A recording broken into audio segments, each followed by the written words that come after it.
In this chapter, we are looking at parametric equations. It's a new way of representing a curve and really liberating and much more flexible than the Cartesian forms that we've been using so far with our x's and y's.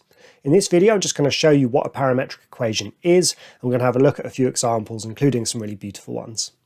Okay, so what is a parametric equation? Well, I'm going to start by talking about what it isn't. So far we've been looking at things called Cartesian equations. So for example, y equals x squared, or y equals sine of e to the x. All of these things that are built out of x's and y's are Cartesian, even the ones that maybe include y squares and things like this. Okay, anything that involves just x's and y's is called a Cartesian equation. Now, Cartesian equations are great, but they do limit us a little bit. And what parametric equations are is when you have one rule for your x coordinate and one rule for your y coordinate, and they don't really need to be linked at all.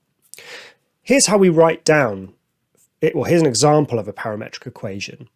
So x is t plus 2 and y is the square root of t. So we introduce this new variable t, and at least at the start, it can be useful to think about t as time.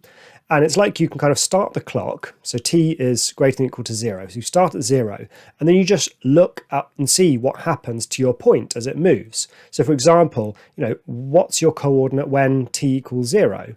Well, when t equals 0, what do we have? We've got x is 0 plus 2 is 2. And y is the square root of 0, which is 0. So when t equals 0, we begin our journey, if you like, at the point 2, 1. What about when t equals 1? Well, x is just 1 plus 2, so x is 3, and y is the square root of 1, which is 1, and 3, 1 is our next coordinate. But really, the full parametric equation is if you see all the possible points. So you imagine drawing out this whole journey and see what the collection of all the points are. Let's jump over to GeoGebra to have a look. Okay, so what we've got here is our point. I've called up point A, and I've got t here. And as t starts to move, this is what happens to the point. So you see it wandering over like this, and so on. Now, if I was to keep track of all of those points and see what curve it makes, one way I can do that in GeoGebra is to put the trace on and now make it move, and I can see what the curve is.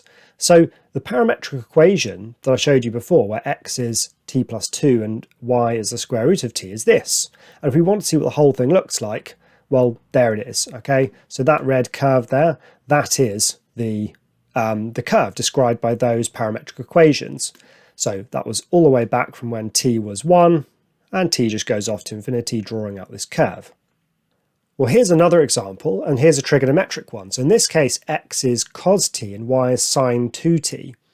So what on earth is this going to look like? I mean, we can explore a few points. For example, when t equals 0, what's going on? Well, x is cos of 0, which is 1, and y is sine of 0, which is 0. So the point 1, 0 is where we begin.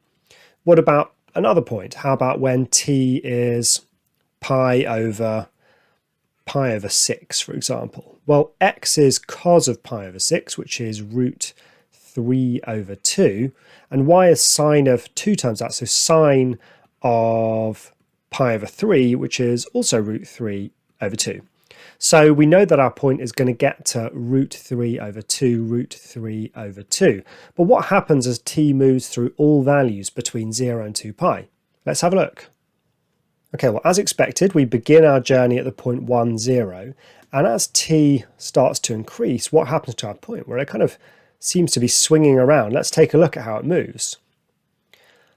Okay, so it's bouncing around all over the place. Let's try to keep track of what this is doing by tracing the point. Okay, so we get this beautiful kind of bow tie shape. And in fact, we can just see what the whole thing is by stopping this, and I'll just reveal the full curve. It's this really beautiful curve here. And this would be ridiculously difficult to describe, not ridiculously, just quite difficult to describe using just x's and y's. So that's what parametric equations are. In the next few videos, we're going to explore all sorts of properties of them. We're going to begin by looking at how to convert parametric equations to Cartesian equations. And then we're also going to look at how to do differentiation and integration and all that good stuff with parametric equations. So see you in the next video.